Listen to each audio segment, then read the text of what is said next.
আল্লাহ তাবারক ওয়া তাআলার নিজের নাম সেটা পৃথিবীতে ছড়িয়ে এবং এই সালামকে এত জারি করতে বলেছে জমিনের উপরে যে ঘরে, যে বাড়িতে, যে ফ্যামিলিতে, যে স্বামী স্ত্রীতে সালামের বহু প্রয়োজন আছে, সেই বাড়িতে রহমত বর্ষণ হবে, এটা ওয়াদা আল্লাহ তাবারক ওয়া তাআলা। বাচ্চাদের এই অনুভূতি আপনাদের কেমন লাগছে জানি না।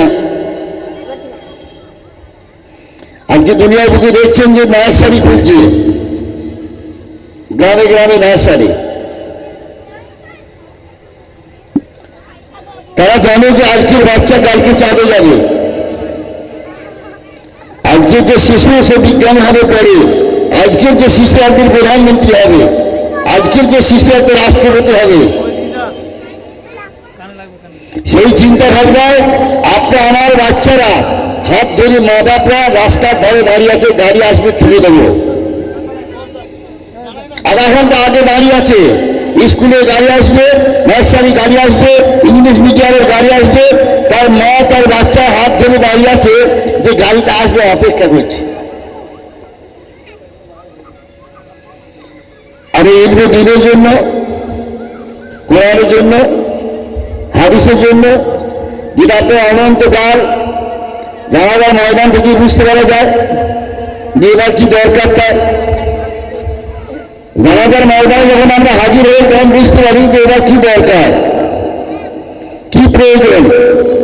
এতদিন জীবন ধরে লেখাপড়া করলাম, মাস্টার হলাম, ডাক্তার হলাম, উকিল হলাম, হাকিম হলাম, জানাজার কাতারে দাঁড়িয়ে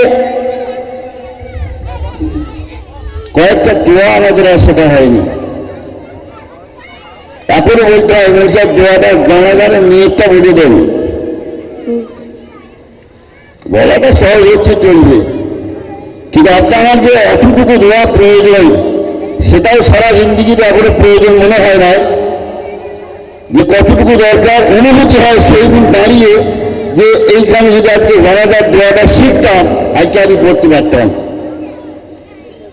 মাস্টার হয়েছে, ডাক্তার হয়েছে, উকিল হয়েছে, গ্রামের নেতা হয়েছে, কিন্তু জানাজার ময়দানে যে সব ফোটা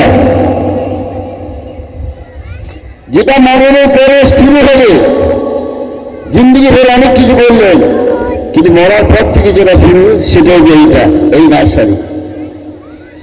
আমরা অনুভূতিটা পরিবর্তন করি, আমরা আনন্দ পাই যে এইরকম একটা মজলিস। আজকে পবিত্র ঈদের দিন, আজকে অনেক কিছু এই পৃথিবীতে হচ্ছে বহু জায়গায়। আপনারা কলকাতার সাইডে গেছেন কি জানি না, সারাদিন ঢোল বাজনা হয়, ডিজে হয়, ঈদকে উপলক্ষ করে যে আজকের দিনে আনন্দ করতে হবে, এমন আনন্দ করতে হবে, আনন্দ করতে করতে আত্মহারা হয়ে তারা শেষবেলা সন্ধ্যাবেলায় যে যার দিশাহারা হয়ে পড়ে থাকে। আজকের এই দিনে আপনি চলুন আমার সাথে, আমি দেখিয়ে দেবো যে আজকের এই দিনকে টার্গেট করে বহু ইয়ং ছেলেরা আনন্দ করতে করতে এমন অনুভূতি তারা হারিয়ে ফেলে যে আমি মুসলমান সেটাই ভুলে যায়। সন্ধ্যা পর্যন্ত দ্বীপ পড়ে থাকে, ঠ্যাঙে দাঁড় আকাশের দিকে বাতাসের দিকে পড়ে থাকে। তো সেই দিনকে আল্লাহ তাবারক ওয়া তাআলার অনুগ্রহে আপনাদের মেহনতে এমন একটা অনুষ্ঠান কায়েম হয়েছে যেটা আপনাদের গ্রামের এবং যে বাচ্চা আছে তাদের মা এবং আব্বাদের আনন্দ এবং শুকর আদায় করা দরকার যে আজকের এই রাস্তা রাবেয়া ভার্সিটির রাস্তা। রাবেয়া ভার্সিটির রাস্তা একজন মহিলা ছিলেন, মা আয়েশা রাদিয়াল্লাহু তাআলা আনহা একজন মহিলা ছিলেন, সুমাইয়া রাদিয়াল্লাহু তাআলা আনহা একজন মহিলা ছিলেন, সাহাবিয়া, যিনি ইসলামের প্রথম শহীদা একজন মহিলা। আর মহিলাদের কত দিন দরকার সেটা আমরা বুঝতে পারিনি। যেদিন বুঝতে পারবো সেদিন আপনার আমার বাড়িতে, আপনি বাড়ি ঢুকবেন, আপনার বাচ্চা সালাম দেবে, আব্বাকে সালাম দেবে, আসসালামু আলাইকুম ওয়া রাহমাতুল্লাহি ওয়া বারাকাতুহু। আব্বা যান বাড়ি এসছেন, আপনার কলিজা ঠান্ডা হয়ে যাবে, আল্লাহ রহমত হবে, আপনার বাচ্চার মুখ থেকে সালাম শুনলেন আর কলিজা ঠান্ডা হয়ে যাবে। কিন্তু সেই রাস্তাটা তৈরি করতে হবে তো নার্সারি মতো। তা আপনারা তৈরি করেছেন মেহনতে, ইনশাল্লাহ ফলাফল দেখতে পাবেন।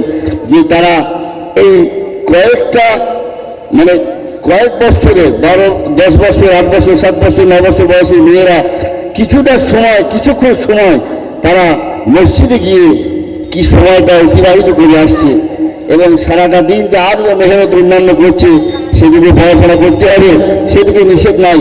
আল্লাহ রাসূল সাল্লাল্লাহু আলাইহি ওয়াসাল্লাম বারণ করেনি, নিষেধ করেনি যে শুধু আমার কোরআন দিয়ে পড়ে থাকো, আমার তাসবিহ দিয়ে পড়ে থাকো, মসজিদে যাওয়া ঢোকার পর আর বেরোবার নাম দিও না। ফজরের নামাজ হয়েছে আবার ইশরাকের লেগে বসে থাকো, ইশরাক হয়েছে আবার চাষের লেগে বসে থাকো, চাষ হয়ে গেছে আবার তুমি বসে থাকো বেরোনোর জন্য, এমন সিস্টেম নাই। দুনিয়াতে মেহনত করতে হবে, দুনিয়ায় পড়াশোনা করতে হবে, আপনার দুনিয়ার যে লেখাপড়া আছে সব কিছু সাথে সাথে আপনি যে মুসলমান, আপনি যে ইমানদার, আপনি যে আখিরি পয়গম্বরের উম্মত, এই তার দিনকে এটা ভুলে গেলে হবে না, তার সাথে সাথে এটাকে পাশাপাশি রাখতে হবে ইনশাল্লাহ। আমরা দেখি যে আপনাদের গ্রামের এই বাচ্চারা কতটুকু মসজিদে যে সময়টুকু দিয়েছে, খুব অল্প সময়, সেই সময়ের মধ্যে এরা কি পেয়েছে? কিছু পেল না শুধু যাওয়া আসা করলো না? তার মডেলের মতো লাগছে, কাজে কাজ কিছু নাই, সেটা দেখি ইনশাল্লাহ। বাচ্চাদের অনুভূতি, এই ব্রেন এমন একটা জিনিস, আজকে যাদের এই স্মৃতিতে যেগুলো ধারণ করবে, স্মৃতি যেগুলো মুখস্থ হবে, আজকে স্মৃতিতে যেগুলো এরা রক্ষা করে মানে জমা করে রাখবে, জীবনে সেই বিশ্বাস পর্যন্ত এরা ভুলবে না। তার কারণ ইতিহাস আছে, পৃথিবীতে যত কোরআনে হাফিজ হয়েছে, কেউ 20 বছর পর, কেউ 30 বছর পর হয়নি, কেউ 40 বছর পর ব্যতিক্রম, 60 বছর পর ব্যতিক্রম, সব এই বয়সে থেকে শুরু করেছে। আপনারা দুনিয়াতে কোরআনে হাফিজ হয়েছে এবং যুগ যুগান্তর ধরে তারা এইভাবে এই সিস্টেমকে আল্লাহ তারা কোরআনকে হেফাজত করছে। এই বাচ্চা অবস্থায় তাদের স্মৃতিতে ঢেলে দেওয়া হয়, ঢুকিয়ে দেওয়া হয়। তারা ইলমে দ্বীনকে কোরআনে হাফিজ যারা হয়, এই বাচ্চা অবস্থা থেকে শুরু করে তারা এই অবস্থায়, নিষ্পাপ অবস্থায় তারা বুকের মধ্যে কোরআনকে ধারণ করে। সেই সময় এই বাচ্চারা এই সময় যে দিনগুলো শিখছে, যে কোরআন শিখছে, যে হাদিস শিখছে, যে মাসলা মাসাইলগুলো শিখছে, সেগুলো বিবাহের পরে কাফন দাফনের পরে আপনার বাড়িতে যখন আসে একজন মহিলা, আপনার রাঙা কাপড় পরে, রঙিন কাপড় পরে, বেনারসের কাপড় পরে সে বাড়িতে প্রবেশ করে, আর যখন সে বাড়ি থেকে বের হয় সাদা কাপড়ে তাকে বের হতে হয়, সাদা কাপড়ে তাকে বের হতে হবে ইনশাআল্লাহ। সেই দিনের আগের দিন পর্যন্ত এই সব মাসলা মাসাইল, কোরআন হাদিস এবং এইগুলো সব সংরক্ষিত থাকবে। এই অবস্থায় যারা দিনকে শিক্ষা করছে এবং মসজিদের